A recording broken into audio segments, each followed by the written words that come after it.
If you believe that the value of anything financial is the present value of the cash you can take out of it over its life, well, you need to know how much cash it's going to generate over its life. So business quality to us is the single most important criterion for determining what's interesting. Because if we can't predict the cash flows, we don't know what it's worth. If we don't know what it's worth, we can't invest. So we figure out what it's worth, figure out how good the business is, how predictable will this cash flows be from a railroad or a spirits company or a real estate company, a shopping mall business. And then we say, okay, well, where's it trading? And if there's a wide gap between price and value, you can buy it for 50 cents, it's worth $1.20, well, then we're going to take a hard look and try to understand why it trades at a deep discount. And once we understand the reasons, we decide, well, these things that we can solve. You know, can we, in light of the situation, the circumstances, can we be influential in changing these levers that can cause this valuation discrepancy to narrow? And is this a business that, while we're causing the valuation discrepancy to narrow, we can also perhaps contribute to the valuation growing? If those things are true, we found something that looks quite interesting for us. I think not-for-profits are generally a worse way to approach a business problem than a for-profit. If you think about the typical not-for-profit, it generally has people who are undercompensated.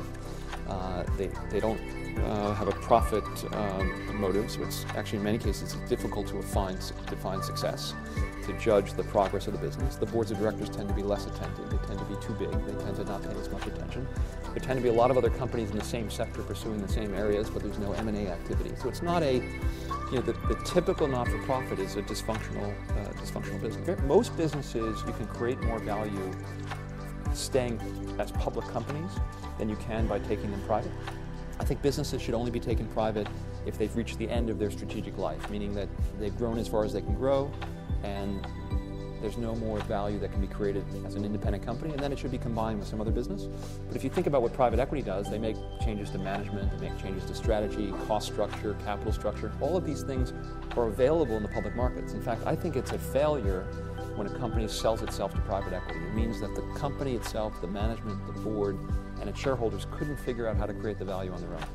So I think good shareholder activism creates long-term value. Bad shareholder activism pushes for short-term things that might create a bump in value on the short term but destroy long-term value. Rule number 3, invest well. How do you be a successful investor? Now, I'm assuming that you're not going to go into the business of investing. I'm assuming that you're going to be a doctor or a lawyer, you're going to pursue your passion, but you're going to have some money that you're going to save over time. And I'm going to give you my advice on the topic. It's not necessarily definitive advice, but it's the advice I would give my sister, my grandmother, on what she should do if she were in the same position. I'd avoid investing in startup businesses where the prospects are not very well known. Because again, you don't need to make 100% a year to have a fortune. You just need to invest at an attractive return, 10, 15% over a long period of time, your money grows very significantly. So how do you avoid the riskiest investments? My advice would be to invest in public securities, invest in listed companies, companies that trade on the stock market. Why? Because those businesses tend to be more established. They have to meet certain hurdles before they go public. The stocks are liquid, so you can change your mind if you want to sell. If you invest in a private lemonade stand, it's hard to find someone to take you out of that investment unless that business becomes fabulously profitable. So that's piece of advice number 1. Invest in public companies. Number 2, you want to invest in businesses that you can understand. What I mean by that is there are lots of businesses that you deal with in the course of your day and your personal life, whether it's a retail store that you know because you like shopping there, or it's a product, your iPad, or that you think is a great product. But you have to understand how the company makes money. If the business is just too complicated, you don't understand how they make money, even if they've had a great track record, I would avoid it. And a lot of people thought Enron was an incredible business because it appeared to have a good track record, but very few people understood how they made money. It was good to avoid it.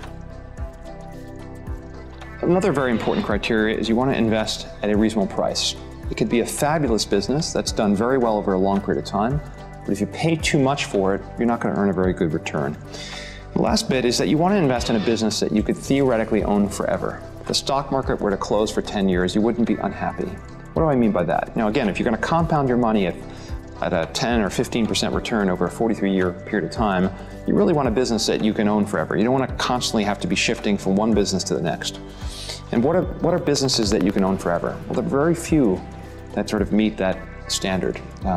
Maybe a good example is Coca-Cola, right? What's good about Coca-Cola is it's a relatively easy business to understand. You understand how Coke makes money, right? They sell a formula or syrup to bottlers and to retail establishments, and they make a profit every time they serve a Coca-Cola. People are going to drink a lot of Coca-Cola for a very long period of time. The world's population is growing.